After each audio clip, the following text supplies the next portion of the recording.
एक लड़का था जो अपने पिता से बहुत प्यार करता था। उसके पिता उसके लिए हीरो थे, उसके प्रेरणा स्रोत। बेटा पिता को खुश करने के मौके ढूंढता रहता।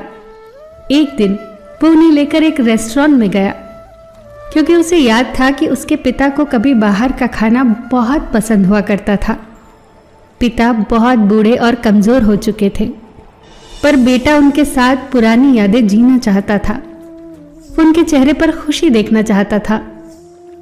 वो दोनों जब रेस्टोरेंट में पहुंचे तो वहां धीमे धीमे से बजता संगीत और मध्यम सी रोशनी मन को मोह रही थी। बहुत से लोग वहां बैठे थे। लड़के के पिता के लिए ये शाम अद्भुत थी। उनकी खुशी उनके चेहरे पर झलक रही थी। जब खाना खाने की बारी आई तो वो घबरा गए।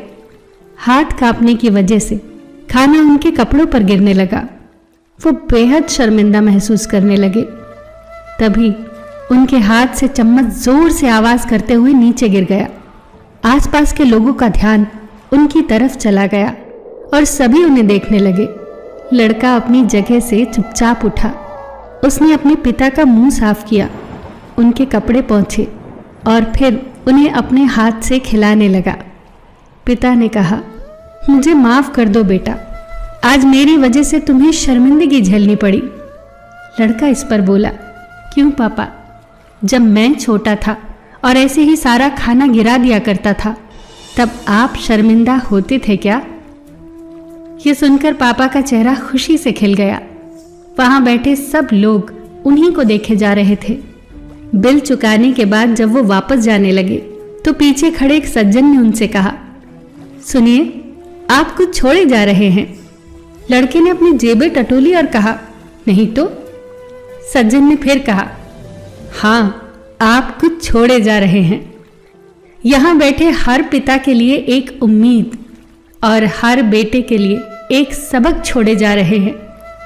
बच्चे माँ बाप की उम्मीद होते हैं, उनकी उम्मीदों पर हमेशा खरे उतरिए। एक वही तो होते हैं जिनकी नसीहत हमें हमेशा खतरों से बचाती है और उनकी दुआएं एक कवच की तरह हमेशा हमारी रक्षा करती हैं। क्या खूब कहा है किसी ने, वह जो सम्मान अपने बड़ों का आज करते हैं, सफलता की दुनिया में वही आगाज करते हैं। हजारों ठोकरें खानी पड़ेगी उनको ऐ दोस्तों, बुजुर्गों की नसीहत जो नजरअंदाज करते हैं। फिर मिलेंगे दोस्तों अगली कहानी के साथ।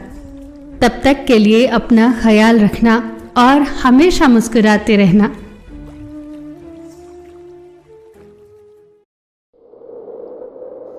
एक लड़का था जो अपने पिता से बहुत प्यार करता था।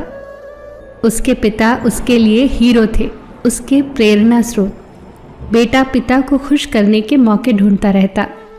एक दिन वो उन्हें लेकर एक रेस्टोरेंट में गया, क्योंकि उसे याद था कि उसके पिता को कभी बाहर का खाना बहुत पसंद हुआ करता था। पिता बहुत बूढ़े और कमज़ोर हो चुके थे, पर बेटा उनके साथ पुरानी यादें जीना चाहता था। वो उनके चेहरे पर खुशी देखना चाहता था। वो दोनों जब रेस्टोरेंट में पहुंचे तो वहां धीमे धीमे से बजता संगीत और मध्यम सी रोशनी मन को मोह रही थी। बहुत से लोग वहां बैठे थे। लड़के के पिता के लिए ये शाम अद्भुत थी। उनकी खुशी उनके चेहरे पर झलक रही थी। जब खाना खाने की बारी आई तो वो घबरा गए। हाथ कांपने की वजह से खाना उनके कपड़ों पर गिरने लगा। वो बेहद शर्मिंदा महसूस करने लगे। तभी उनके हाथ से चम्मच जोर से आवाज करते हुए नीचे गिर गया। आसपास के लोगों का ध्यान उनकी तरफ चला गया और सभी उन्हें देखने लगे। लड़का अपनी जगह से चुपचाप उठा। उसने अपने पिता का मुंह साफ किया, उनके कपड़े पोंछे और फिर उन्हें अपने हाथ से खिलाने लगा। पिता ने कहा, मुझे माफ कर दो बेटा, आज मेरी वजह से तुम्हें शर्मिंदगी झेलनी पड़ी। लड़का इस पर बोला, क्यों पापा? जब मैं छोटा था और ऐसे ही सारा खाना गिरा दिया करता था, तब आप शर्मिंदा होते थे क्या? ये सुनकर पापा का चेहरा खुशी से खिल गया। वहां बैठे सब लोग उन्हीं को देखे जा रहे थे। बिल चुकाने के बाद जब वो वापस जाने लगे तो पीछे खड़े एक सज्जन ने उनसे कहा, सुनिए, आप कुछ छोड़े जा रहे हैं। लड़के ने अपनी जेबें टटोली और कहा, नहीं तो। सज्जन ने फिर कहा, हाँ, आप कुछ छोड़े जा रहे हैं। यहां बैठे हर पिता के लिए एक उम्मीद और हर बेटे के लिए एक सबक छोड़े जा रहे हैं। बच्चे माँ बाप की उम्मीद होते हैं, उनकी उम्मीदों पर हमेशा खरे उतरिए। एक वही तो होते हैं जिनकी नसीहत हमें हमेशा खतरों से बचाती है और उनकी दुआएं एक कवच की तरह हमेशा हमारी रक्षा करती हैं। क्या खूब कहा है किसी ने, वह जो सम्मान अपने बड़ों का आज करते हैं, सफलता की दुनिया में वही आगाज करते हैं। हजारों ठोकरें खानी पड़ेगी उनको ऐ दोस्तों, बुजुर्गों की नसीहत जो नजरअंदाज करते हैं। फिर मिलेंगे दोस्तों अगली कहानी के साथ। तब तक के लिए अपना ख्याल रखना और हमेशा मुस्कुराते रहना।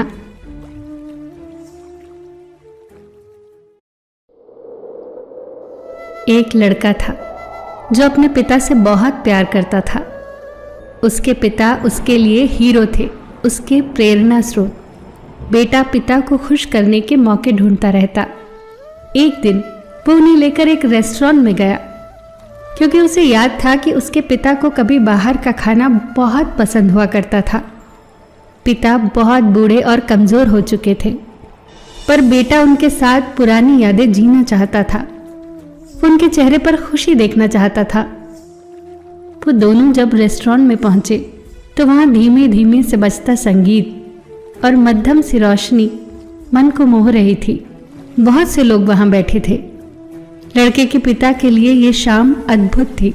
उनकी खुशी उनके चेहरे पर झलक रही थी। जब खाना खाने की बारी आई तो वो घबरा गए। हाथ कांपने की वजह से खाना उनके कपड़ों पर गिरने लगा। वो बेहद शर्मिंदा महसूस करने लगे। तभी उनके हाथ से चम्मच जोर से आवाज करते हुए नीचे गिर गया। आसपास के लोगों का ध्यान उनकी तरफ चला गया और सभी उन्हें देखने लगे। लड़का अपनी जगह से चुपचाप उठा। उसने अपने पिता का मुंह साफ किया, उनके कपड़े पोंछे और फिर उन्हें अपने हाथ से खिलाने लगा। पिता ने कहा, मुझे माफ कर दो बेटा, आज मेरी वजह से तुम्हें शर्मिंदगी झेलनी पड़ी। लड़का इस पर बोला, क्यों पापा? जब मैं छोटा था और ऐसे ही सारा खाना गिरा दिया करता था, तब आप शर्मिंदा होते थे क्या? ये सुनकर पापा का चेहरा खुशी से खिल गया। वहां बैठे सब लोग उन्हीं को देखे जा रहे थे। बिल चुकाने के बाद जब वो वापस जाने लगे तो पीछे खड़े एक सज्जन ने उनसे कहा, सुनिए, आप कुछ छोड़े जा रहे हैं। लड़के ने अपनी जेबें टटोली और कहा, नहीं तो। सज्जन ने फिर कहा, हाँ, आप कुछ छोड़े जा रहे हैं। यहां बैठे हर पिता के लिए एक उम्मीद और हर बेटे के लिए एक सबक छोड़े जा रहे हैं। बच्चे माँ बाप की उम्मीद होते हैं, उनकी उम्मीदों पर हमेशा खरे उतरिए। एक वही तो होते हैं जिनकी नसीहत हमें हमेशा खतरों से बचाती है और उनकी दुआएं एक कवच की तरह हमेशा हमारी रक्षा करती हैं। क्या खूब कहा है किसी ने, वह जो सम्मान अपने बड़ों का आज करते हैं, सफलता की दुनिया में वही आगाज करते हैं। हजारों ठोकरें खानी पड़ेगी उनको ऐ दोस्तों, बुजुर्गों की नसीहत जो नजरअंदाज करते हैं। फिर मिलेंगे दोस्तों अगली कहानी के साथ। तब तक के लिए अपना ख्याल रखना और हमेशा मुस्कुराते रहना।